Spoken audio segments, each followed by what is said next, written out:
Hi all. நம்மளுக்கு daily சமையல் பண்ணுறதோட என்ன சமைக்கிறதுன்னு யோசிக்கிறது தான் பெரிய டாஸ்க்காக இருக்கும். ஸோ ரொம்ப சிம்பிளாக அப்புறம் டேஸ்டியான ஒரு ரெசிபின்னு பார்த்திங்கன்னா சிக்கன் தான். இன்றைக்கான லன்ச் ரெசிபியை பார்த்துடலாமா? ஜீரா ரைஸ், டால் தடுக்கா, அப்புறமா பெப்பர் சிக்கன் தான் இன்றைக்கி செஞ்சுருக்கேன்.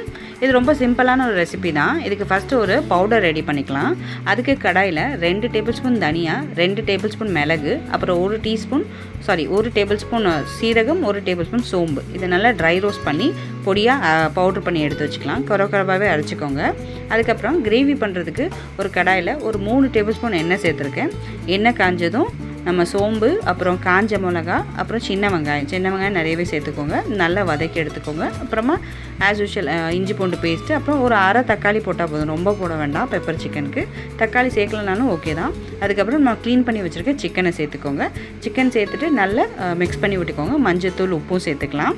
சேர்த்துட்டு நல்லா மிக்ஸ் பண்ணி மூடி வச்சு குக் பண்ணிக்கோங்க. அப்போ தான் சிக்கன்லேருந்து தண்ணி ரிலீஸ் ஆகும். ஸோ தண்ணியாக நல்லா ரிலீஸ் ஆகி சிக்கன் நல்லா வெந்தது தெரியும் இல்லைங்களா?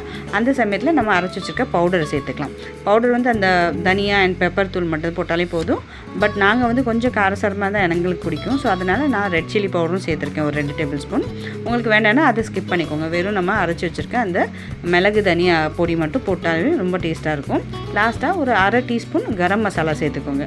ஸோ அப்போ தான் அந்த வாசனை நல்லாயிருக்கும், ஃப்ளேவரும் நல்லா கொடுக்கும். ஸோ அவ்வளோதான். அதுக்கப்புறம் சிக்கன் வேகிறதுக்கு ஒரு அரை கப் மட்டும் தண்ணி சேர்த்து மூடி வச்சு ஒரு 5லேருந்து 6 நிமிஷம் லோ ஃப்ளேமில் குக் பண்ணி எடுத்துட்டிங்கன்னா ரொம்பவே டேஸ்டியான பெப்பர் சிக்கன் ரெடி ஆகிடும். லாஸ்ட்டாக கொஞ்சமாக கருவேப்பிலை சேர்த்துக்கலாம், நல்ல வாசனையாக இருக்கும்.